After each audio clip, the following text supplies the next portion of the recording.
नमस्कार। मैं Dhananjay Kumar the public India में आपका स्वागत है। एप्स्टीन फाइल्स, इतना हंगामा हुआ खास के भारत में भी। ऐसा लगा कि पता नहीं क्या हो जाएगा। कई लोगों ने तो भविष्यवाणी कर दी थी कि 19 तारीख को नरेंद्र मोदी इस्तीफा दे देंगे। चर्चा थी कि नरेंद्र मोदी जी के बारे में भी कुछ बात है, वो फाइल खुलेगी और पता नहीं क्या क्या हो जाएगा। दुनिया के मीडिया के अलावा भारत की मीडिया में भी खूब हंगामा मचा। और अब जब फाइलें सब बाहर आ गई हैं, ढेर सारी फाइलें बाहर आ गई हैं, और अब तक जो निकला है उसमें से कह सकते हैं खोदा पहाड़ निकली चूहिया। इवन ट्रंप के भी नाम जो है जिस तरह से उभारे गए थे उस तरह से उनकी फाइलें नहीं निकली। और देखिए, मैं अगर बताऊं तो 16 फाइलें शनिवार की देर रात वेबसाइट से गायब कर दी गई। पहले फैक्ट जान लीजिए, फिर इस पर बात करें।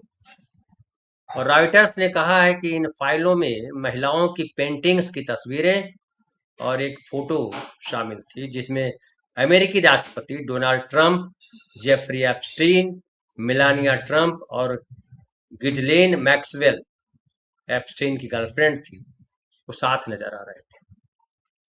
और अमेरिकी जस्टिस डिपार्टमेंट ने जेफरी एप्स्टीन से जुड़ी जांच के तहत शुक्रवार 2:30 बजे भारतीय समय के अनुसार 3 लाख दस्तावेज जारी कर दिए थे। 3 लाख दस्तावेज जारी किए, लेकिन उसमें कहीं भारत के किसी नेता मंत्री का कुछ दिखाई नहीं पड़ा। ट्रंप का भी कुछ वैसा नहीं दिखा।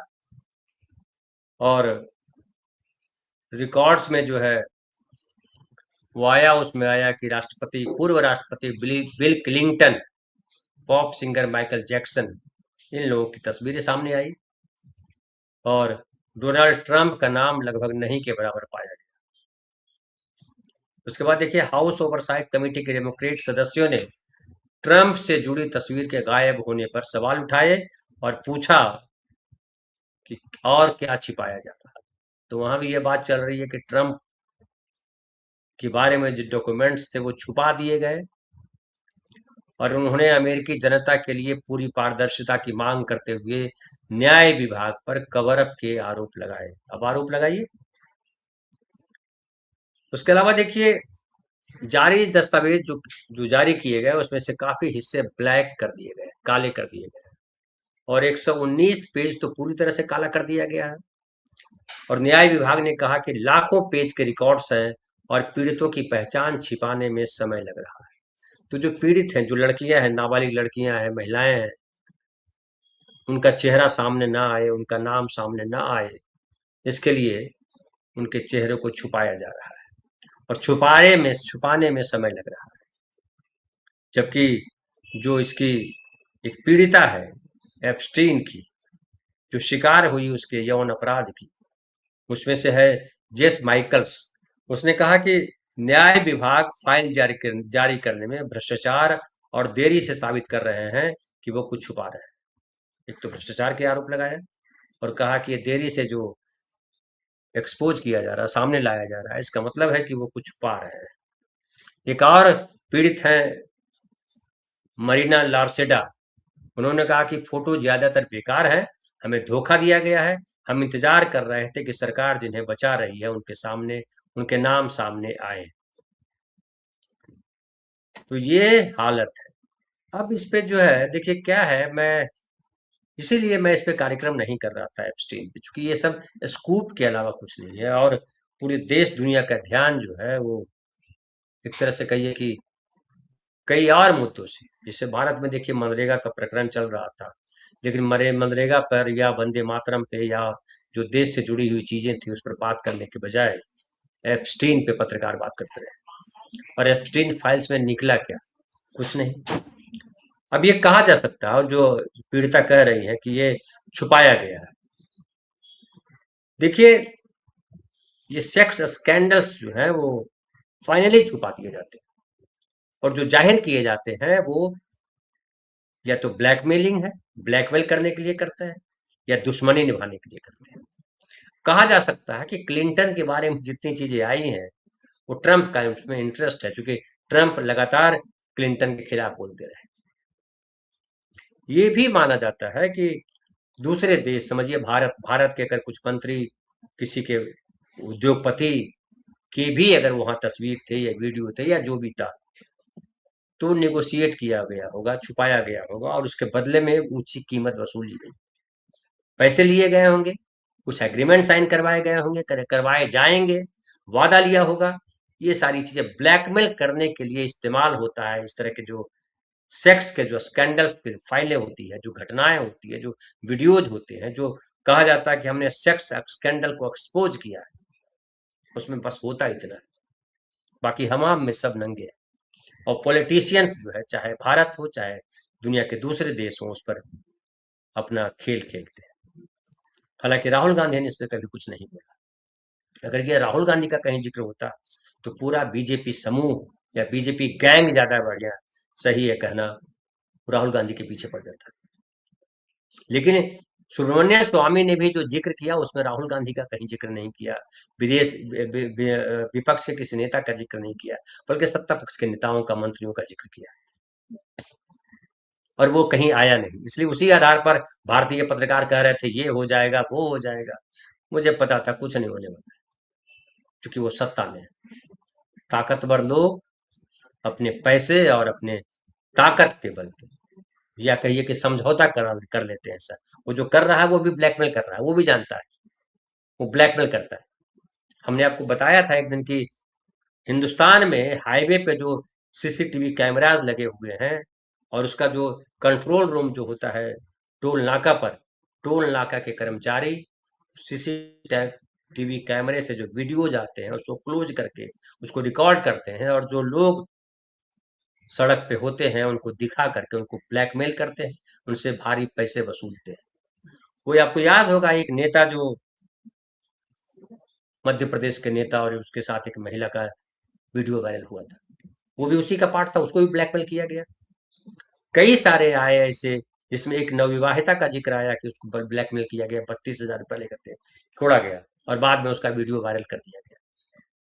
उस पर 4 कर्मचारियों को उस कंपनी ने सस्पेंड किया, निकाल दिया अपने यहाँ से, लेकिन उसका हुआ क्या? और ये ब्लैकमेलिंग का धंधा सेक्स को लेकर के खूब चलता है। आप कितनी बार सुनते होंगे कि उसका लड़की का लंबे समय तक शोषण करते रहे, उसका वीडियो बना लिया था। कई नेताओं के नाम आए, कई साधुओं के नाम आए कि उसका वीडियो बना लिया गया और उसको ब्लैकमेल किया जाता रहा। आप रेगुलर ये सब देखते रहते हैं। कई बार ये भी देखा गया कि महिला ने ही ब्लैकमेल किया उल्टा पुरुष को। अभी तो ये भी चल रहा है कि लड़की आपको फोन करेगी, वीडियो कॉल करेगी, यार आप वीडियो कॉल उठाएंगे और आपको जो है फिर वो उसका जो रील बना लेगी, फिल्म बना लेगी और आपको ब्लैकमेल करेगी। इसलिए कई दफा ये आया, हमने भी कई लोगों को सलाह दी कि अगर कोई वीडियो कॉल आता है अनजान का, तो आप या तो न उठाएं, और उठाएं तो कैमरा दूसरी तरफ रखें, ताकि आप उसको ठीक तरीके से दिखाई ना दें, ताकि आपका चेहरा दिखाई ना दे। तो ये सेक्स स्कैंडल्स मूलतः जो है, देखिए ये हमारे सोसाइटी की ये विद्रूपताएं हैं, दुनिया की हर सोसाइटी में। और उसका समाधान क्या है, इस पर विचार करने के बजाय उसको गॉसिप की तरह मजे लेने के लिए जितने लोग देख रहे थे, हमने देखा कि मनरेगा पर दर्शक नहीं देख रहे हैं, लोग नहीं देख रहे, क्योंकि मनरेगा भारत की राजनीति को, भारतीय समाज को बेहद गहराई तक प्रभावित कर रहा है। और ये बड़ा खतरनाक डिसीजन लिया गया संसद में कि मनरेगा को खत्म किया गया और उसकी जगह पे नया कानून बनाया गया। कानून उसको क्या कहिए, बिल बनाया गया, बिल जो है कानून पास कराया गया, जो कानून बेसिकली नहीं एक्ट था, वो एक्ट को खत्म करके मिशन बना दिया। लेकिन उस पर देखने वाले लोग, चर्चा करने वाले लोग कम हुए, ज्यादातर एप्स्टीन फाइल में जुड़े हुए थे। लेकिन हाथ क्या आया, इसलिए मैं इस पर नहीं था, और मैं आपको ले चलता हूं यहां से सीधा। अब देखिए नरेंद्र मोदी जी के बारे में लोग कह रहे थे इस्तीफा दीजिए, नरेंद्र मोदी जी असम में जाके बोल रहे हैं और बता रहे हैं कि कांग्रेस ने किस तरीके से देश के साथ गद्दारी की। असम को वो पूर्वी पाकिस्तान को देना चाह रहे थे कांग्रेसी, षड्यंत्र रच चुके थे मुस्लिम लीग के साथ मिलकर। हालांकि जो उन्होंने ट्विटर पे उनका वीडियो उन्होंने लगाया है, ढेर सारे लोगों ने खाली गालियां दी, क्योंकि वो झूठ है, सच नहीं। और ये एक्सपोज हो गया। भारत के जो भी प्रबुद्ध लोग हैं, वो जो सुनते हैं देखते हैं न्यूज, उनको पता है कि नरेंद्र मोदी झूठ बोलते हैं। लेकिन इससे क्या फर्क पड़ता है? उनके चुनाव पे क्या फर्क पड़ता है? मीडिया में क्या फर्क पड़ता है? मीडिया पूरा ठेका लिया हुआ कि हम उनका गौरवगान करेंगे। और विदेश से भी देखिए वो अवार्ड लेके आ जाते हैं। इस साल उनको 2025 में 8 देशों ने सर्वोच्च सम्मान दिया। झूठ बोलने के लिए सम्मान दिया। महान नेता बताया। महान नेता झूठ बोलेगा? अपने ही देश के नायकों को गद्दार कहेगा? अपने ही देश के नायकों के खिलाफ घटिया और झूठे आरोप लगाएगा? नरेंद्र मोदी जब से सत्ता में आए हैं, लगातार यही काम कर रहे हैं। मनमोहन सिंह से लेकर के गांधी, नेहरू तक। सोनिया गांधी और राहुल गांधी तो किसी गली में है ही नहीं उनके सामने, उनको ऐसा लगता है। लेकिन ये नहीं बताते कि मुस्लिम लीग के साथ उनकी उनके आका जो है, उनके जो पूर्वज हैं, वो सरकार बना रहे थे। वो चाहे पश्चिमी पाकिस्तान में के जो प्रांत थे, सिंध, और वहां सरकार बनाई मुस्लिम लीग के साथ, बंगाल में सरकार बनाई बनाई फजलुल हक की पार्टी के साथ, जो बांग्लादेश का कारण बना बाद में। ये सरकार बनाए और ये आरोप लगा रहे हैं कांग्रेस को। श्यामा प्रसाद मुखर्जी ने कभी नहीं कहा कि हम ऐसी सरकार में साथ नहीं रहेंगे जो देश का बंटवारा कर दिया हो। कहीं आरएसएस का सुना कि आरएसएस धरना प्रदर्शन कर रहा था, सड़कों पर उतर गया कि देश को बंटने नहीं देंगे, और कहा हिंदुओं को कि पाकिस्तान में जो हिंदू है रहे वहीं, हिंदुस्तान के जो मुसलमान है यहीं रहे, देश बटेगा नहीं। सरहद पे कहीं दिखाई पड़े? नहीं दिखे। क्योंकि ये तो चाहते थे कि देश का बंटवारा हो, हिंदू राष्ट्र बने। लेकिन हिंदू राष्ट्र आज से 100 साल पहले भी घटिया स्वप्न था, और आने वाले 1000 साल तक घटिया स्वप्न ही माना जाएगा। क्योंकि अभी हिंदू राष्ट्र, मुस्लिम राष्ट्र अब नहीं बनाया जा सकता है। जो बनना था बन गया। दुनिया के कोई भी देश वो कहे कि हम खाली एक धर्म एक जाति के रहेंगे, एक भाषा भाषी के रहेंगे, खत्म हो चुका खेल उसका। ग्लोबलाइजेशन के बाद आप जाइए सऊदी, जाइए गल्फ कंट्रीज जाइए, क्या वहां खाली मुसलमान रहते हैं? वहां भी छठ मनाया जा रहा, वहां भी दिवाली मनाई जा रही, वहां भी होली मनाई जा रही, वहां भी कृष्ण पूजा हो रही। कोई देश, दुनिया का देश कहे कि सारे हिंदुओं को मार के भगा देंगे, तो क्या पॉसिबल है? नहीं पॉसिबल है। देश के भीतर ये नेता नफरत फैला करके अपनी राजनीति की रोटी सेकते हैं। वो चाहे भारत हो, चाहे पाकिस्तान हो, चाहे बांग्लादेश हो। बांग्लादेश में भी क्या हो रहा है? बांग्लादेश में उस्मान हादी जो है, उसके नेतृत्व में आंदोलन आंदोलन हुआ, और जो शेख हसीना थी, उनको हटा, उनको उनकी सत्ता को पलट दिया गया, तख्ता पलट हो गया। कहा गया कि शेख हसीना जो है वो देश विरोधी काम कर रही थी, तानाशाही चला रही थी। उसके बाद जो है भाग करके वो भारत आई, और वहां सरकार संभाला, अंतरिम सरकार बनी। फरवरी महीने में चुनाव होने वाला है। अभी जो नए साल की फरवरी आएगी, उसमें चुनाव होने वाला है। लेकिन चुनाव से पहले ये जो इंकलाब मंच के प्रवक्ता थे, हादी, उस्मान हादी, जो छात्र नेता थे, 32 साल के थे, और शेख हसीना के खिलाफ जो छात्रों का आंदोलन हुआ उसको लीड कर रहे थे, उसमें महत्वपूर्ण भूमिका थी। उनकी हत्या कर दी गई, और हत्या के बाद क्या हुआ, वहां फिर से खून खराबा शुरू हो गया। हिंदुओं को निशाने पे लिया गया। कहा गया कि ये उस्मान हादी को मारने वाले लोग भारत समर्थक हैं, और जो शेख हसीना की पार्टी है उसको भारत समर्थक पार्टी माना जाए, कहा गया, वहां करार दिया गया। देश विरोधी, जैसे यहाँ देश विरोधी बोलते रहते हैं राहुल गांधी को, कांग्रेस पार्टी को, वैसे ही वहाँ यूनुस यूनुस मोहम्मद जो है वो देश विरोधी बोल रहे हैं। वहाँ जो सबसे बड़ी पार्टी है बीएनएस, वो देश विरोधी पार्टी बोल रही है शेख हसीना को, उनकी पार्टी को, अवामी लीग को। अवामी लीग को सोच लीजिए कि अवामी लीग को बैन लगा दिया गया कि आप चुनाव में भाग नहीं ले सकते। क्यों भाई? अवामी लीग देश विरोधी पार्टी है?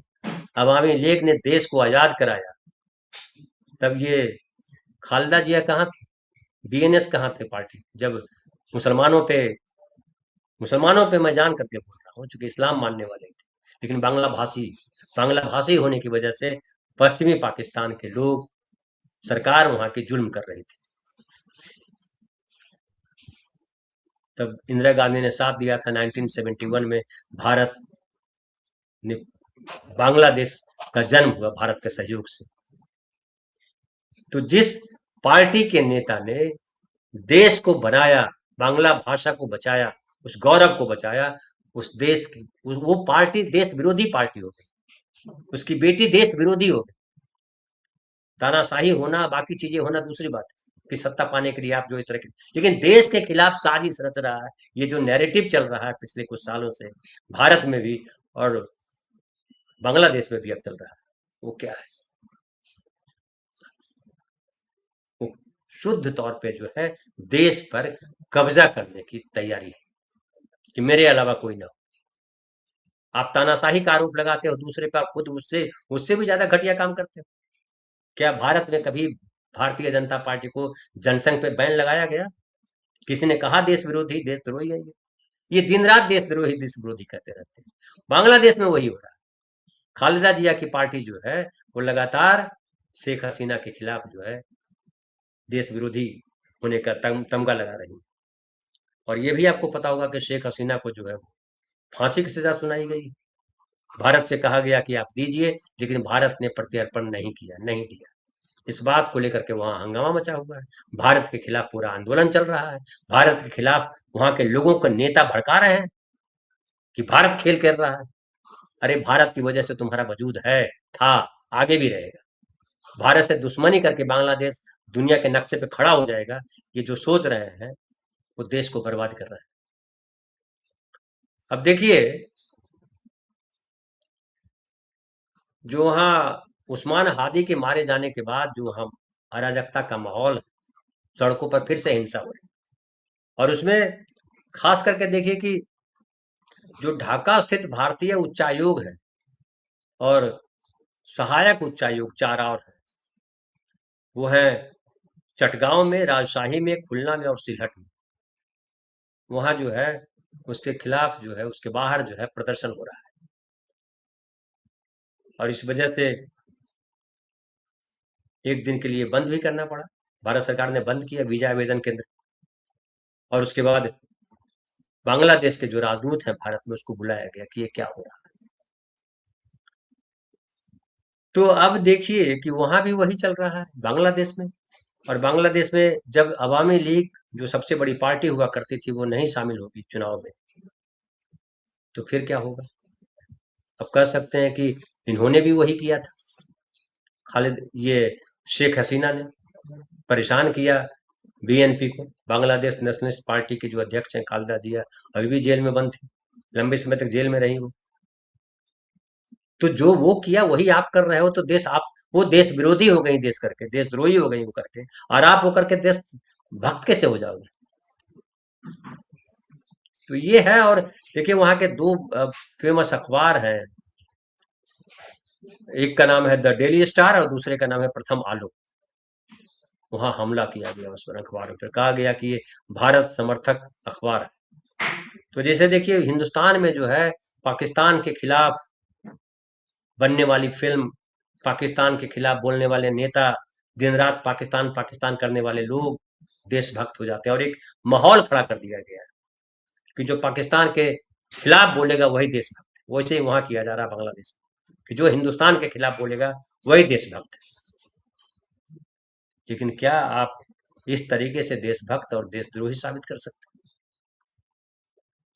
और कहा जा रहा है कि अगर ये स्थिति रही और ऐसे में चुनाव हुआ तो संभव है कि बांग्लादेश में पुराने दिन फिर लौट करके ना आए, और बांग्लादेश भी उसी गर्त में चला जाए जिस गर्त में पाकिस्तान डूबा हुआ है। और ये बड़ी दुखद बात है, दुखद बात। बांग्लादेश बर्बाद हो रहा है, पाकिस्तान बर्बाद हो रहा है, कटोरा लेके भीख मांग रहा है। ये जो मीडिया चला रहा है, कटोरा सबके हाथ में। क्या हमारे हाथ में कटोरा नहीं है? 85 करोड़ लोगों को 5 किलो अनाज देकर के गर्व से हम नाच रहे हैं, क्या वो गर्व गर्व करने वाली बात है?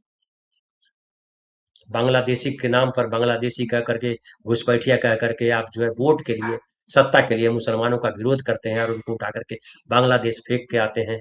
क्या ये जो है देश विरोध नहीं है? ये देश के खिलाफ नहीं है कि देश सत्ता के लिए आप देश के नागरिकों को कुचल रहे हैं? दुर्भाग्य की बात है। और हम कह सकते हैं कि हमारे चारों तरफ, चाहे नेपाल हो या पाकिस्तान हो या बांग्लादेश हो या श्रीलंका हो, सब जगह एक सा हाल है। और भारत अगर चाहता तो भारत इन सबको, चूंकि सबसे बड़ा है, सबसे ताकतवर है, भारत इन सबको सीख दे सकता था। लेकिन जब खुद गलत रास्ते पे चल रहा है तो कोई कैसे इससे सीख लेगा? जिधर आप जा रहे हैं उधर वही जा रहा है, वही हो रहा है। तो ये चिंता की बात है।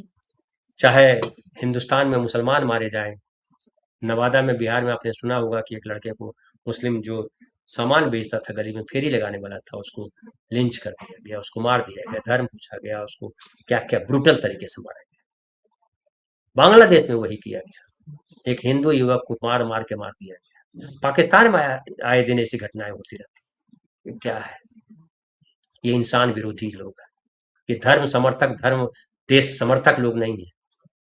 कोई भी देश, कोई भी धर्म किसी कमजोर आदमी को मार करके आगे नहीं जा सकता।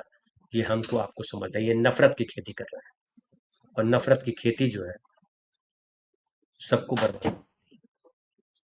फिलहाल इतना ही। बहुत बहुत धन्यवाद।